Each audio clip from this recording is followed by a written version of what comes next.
जब हम भूगोल या ज्योग्राफी शब्द सुनते हैं तो दिमाग में सबसे पहले क्या आता है?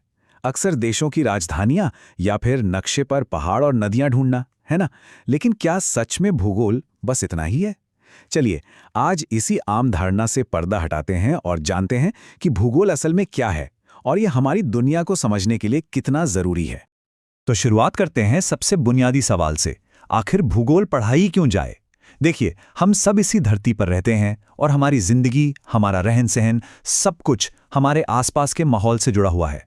तो इस विषय को समझना असल में खुद को और अपनी ही दुनिया को समझना है। हाँ, क्योंकि सच तो ये है कि भूगोल सिर्फ नक्शों और जगहों के नाम रटने का नाम नहीं है। अरे, ये तो उससे कहीं ज्यादा गहरा और दिलचस्प है। ये एक पूरा विज्ञान है जो हमें हमारे अपने ग्रह के बारे में बताता है।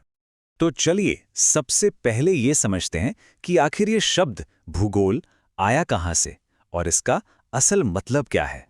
इसकी कहानी ना इसके नाम में ही छिपी है। भूगोल यानी अंग्रेजी में ज्योग्राफी, ये दो ग्रीक शब्दों से मिलकर बना है। पहला है जियो, जिसका मतलब है पृथ्वी, हमारी अर्थ, और दूसरा है ग्राफोस, जिसका मतलब होता है वर्णन या डिस्क्रिप्शन। और पता है, इस शब्द का इस्तेमाल सबसे पहले एक ग्रीक विद्वान इरेटोस्थनीज ने किया था। तो अगर सीधा सीधा मतलब निकालें तो क्या हुआ? पृथ्वी का वर्णन।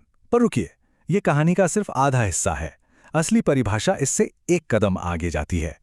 विद्वान कहते हैं मानव के निवास के रूप में पृथ्वी का वर्णन। अब देखिए, ये छोटा सा बदलाव कितना बड़ा फर्क डालता है। इसका मतलब भूगोल सिर्फ पृथ्वी के बारे में नहीं है, बल्कि उस पर रहने वाले हम इंसानों और पृथ्वी के साथ हमारे रिश्ते के बारे में है। यहाँ एक बहुत ही खूबसूरत आइडिया सामने आता है। जरा सोचिए कि ये जो हमारा फिजिकल एनवायरनमेंट है, मतलब पहाड़, नदियाँ, मैदान, ये सब एक स्टेज की तरह है और हम इंसान इस स्टेज पर अपनी जिंदगी का ड्रामा प्ले कर रहे हैं। तो ये सिर्फ जगह की बात नहीं है, ये उस जगह और लोगों के बीच के एक डायनामिक, एक जिंदा रिश्ते की कहानी है।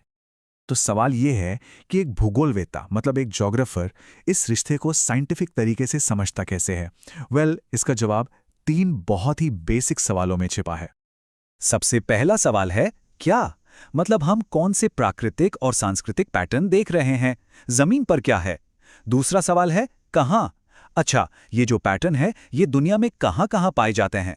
और फिर आता है वो सवाल जो सब कुछ बदल देता है, क्यों? और बस यही वो क्यों है जो भूगोल को एक विज्ञान बनाता है।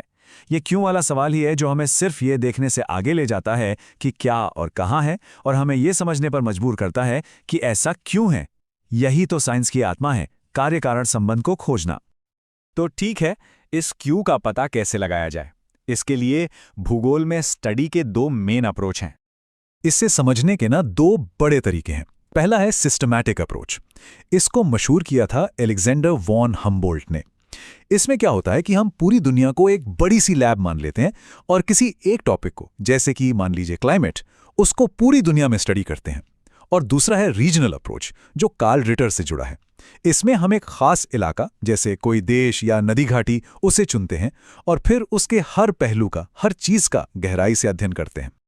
तो अब जब हम ये जान गए हैं कि भूगोल क्या है और इसे कैसे पढ़ा जाता है, तो चलिए अब इसकी दुनिया में झांक कर देखते हैं कि ये कितनी बड़ी और कितनी डाइवर्स है। एक बात समझनी बहुत जरूरी है, भूगोल कोई अकेला आइसोलेटेड सब्जेक्ट नहीं है। ये एक इंटरडिसिप्लिनरी साइंस है, मतलब ये कई दूसरे विज्ञानों से जुड़ा हुआ है। मोटे तौर पर इसकी 3 मुख्य शाखाएं हैं। हाँ, तो इसकी 3 मेन ब्रांचेस हैं। पहली है फिजिकल ज्योग्राफी, यानी भौतिक भूगोल। ये पृथ्वी की कुदरती ताकतों को समझती है, जैसे पहाड़ कैसे बनते हैं, मौसम कैसे काम करता है, नदियां कहाँ बहती हैं। दूसरी है ह्यूमन ज्योग्राफी, यानी मानव भूगोल।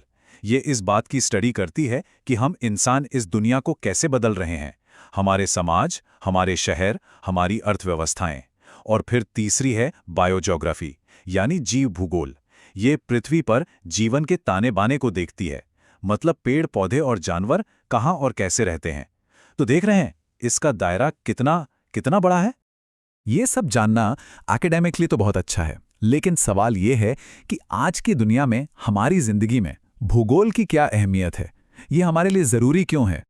इसका सबसे बड़ा और सीधा जवाब है सस्टेनेबल डेवलपमेंट। हम अपने लिए और आने वाली पीढ़ियों के लिए एक बेहतर भविष्य तभी बना सकते हैं जब हम अपने घर, यानी इस प्लैनेट को ठीक से समझें। भूगोल हमें वही समझ देता है।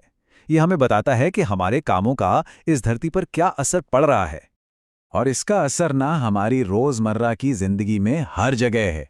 हमें बस नजर दौड़ाने की जरूरत है। जो खाना हम खाते हैं वो मैदानों में उगता है। जिन खनिजों का हम इस्तेमाल करते हैं वो पठारों से आते हैं। पहाड़ों से हमें नदियां मिलती हैं, जंगल मिलते हैं। अरे हम जो कपड़े पहनते हैं और जिस तरह के घरों में रहते हैं वो भी तो वहां के क्लाइमेट पर निर्भर करता है। मतलब हमारी पूरी जिंदगी ही तो भूगोल से जुड़ी हुई है। एक बहुत मशहूर भूगोलवेत्ता हुए हैं रिचर्ड हॉटशोन। उन्होंने इस पूरी बात को एक लाइन में बहुत खूबसूरती से समेटा है। वो कहते हैं, भूगोल का लक्ष्य पृथ्वी की सतह पर मिलने वाली अलग अलग जगहों की भिन्नता का वर्णन करना और उसकी वजह बताना है। सीधे शब्दों में कहें तो ये समझना कि कोई एक जगह किसी दूसरी जगह से अलग क्यों है और कैसे है। तो ये सब जानने के बाद एक सवाल खुद से पूछना बनता है। अब जब कोई अपने आसपास की दुनिया को देखेगा, चाहे वो कोई पहाड़ हो, कोई खेत हो या अपने ही शहर की कोई सड़क, तो क्या उसे देखने का नजरिया पहले जैसा ही रहेगा?